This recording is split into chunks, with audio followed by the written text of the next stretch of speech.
Umaabot naman ng 900 kilograms ang bigat nito mga bay. Ang mga isda na ito ay ang isa sa pinakamalalaking predator sa buong mundo mga bay. Kahit hindi naman talaga kadalasang mga tao ang kanilang hinahanting mga bay, naging normal na sa kaisipan ng mga tao na ang mga shark ay umaatake at kumakain di umano ng mga tao mga bay. Isang balye na mga bay na tinatawag na isang shark. Napakaraming uri ng isda dito sa ating mundo mga bay. May mga mababait at meron din namang mga agresibo.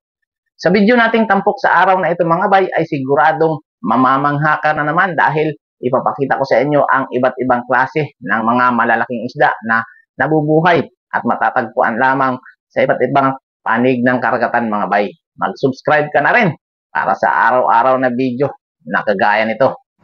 Number 1, halibut. Ang halibut ay isang napakalaking isda mga bay. Ito ay naging sikat noong panahon pa ng paglawak ng Kristyanismo mga bay. Ang mga halibut ay pwedeng humaba ng hanggang 15 talampakan ang haba nito mga bay. At may bigat naman na hanggang 700 pounds o di kaya ay 317 kilograms mga bay. Ang mga isda na ito ay pwedeng mabuhay ng matagalan mga bay na hanggang 50 taon. Kadalasang namumuhay ang mga dambuhalang isda na ito sa mga medyo malamig na lugar tulad ng Northern Atlantic, Iceland, Greenland at iba pa mga bay. Number 2, marlin. Kadalasan namumuhay ang mga isda na ito sa preskong tubig ng Pacific, Indian at Atlantic Ocean. Alam mo ba mga bay na ang mga marlin na siguro ang isa sa pinakasikat at malaking isda sa buong mundo mga bay? Meron silang kulay cobalt blue na color sa itaas at silver white naman na kulay sa ibaba ng kanilang katawan mga bay. Dapat mo ring malaman mga bay na ang mga babaeng marlins ay mas malalaki kaysa sa mga lalaking marlin mga bay. Kaya nitong lumaki ng hanggang 14 na talampakan ang haba nito mga bay at umaabot naman ng 900 kilograms ang bigat nito mga bay.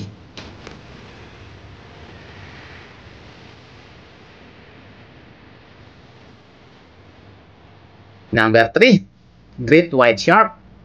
Ang isda na ito ay hindi lang kabilang sa pinakamalalaking isda mga bay no, kundi sila rin ang pinakasikat na shark sa buong mundo. Ang mga babaeng shark mga bay ay pwedeng lumaki ng hanggang 20 feet ang haba nito mga bay at kayang lumangoy sa bilis na 56 km per hour mga bay. Ang mga isda na ito ay ang isa sa pinakamalalaking predator sa buong mundo mga bay na kadalasang namumuhay sa tabing dagat kahit saang parte ng mundo mga bay. Kahit hindi naman talaga kadalasang mga tao ang kanilang hinahanting mga bay, naging normal na sa kaisipan ng mga tao na ang mga shark ay umaatake at kumakain di umano ng mga tao mga bay.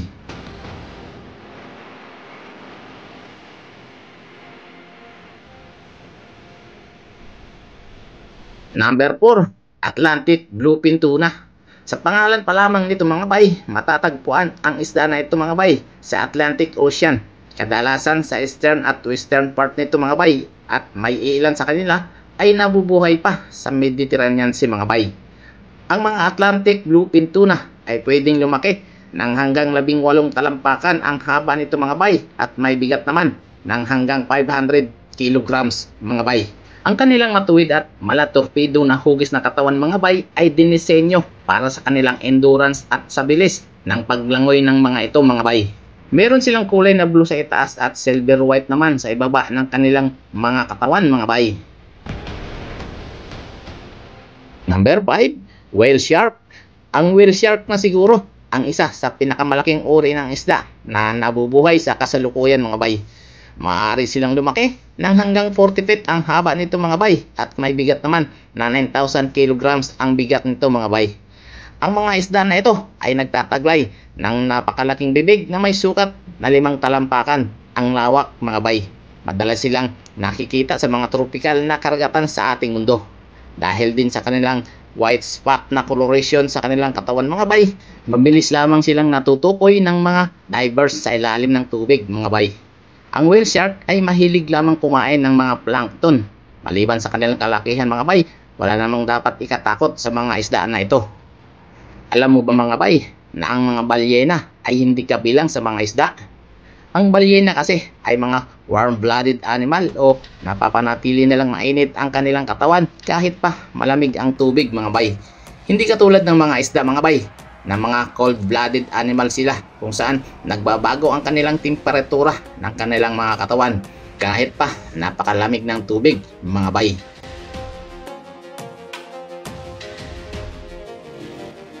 Alam mo ba na ang mga isda ay nangingitlog para manganak?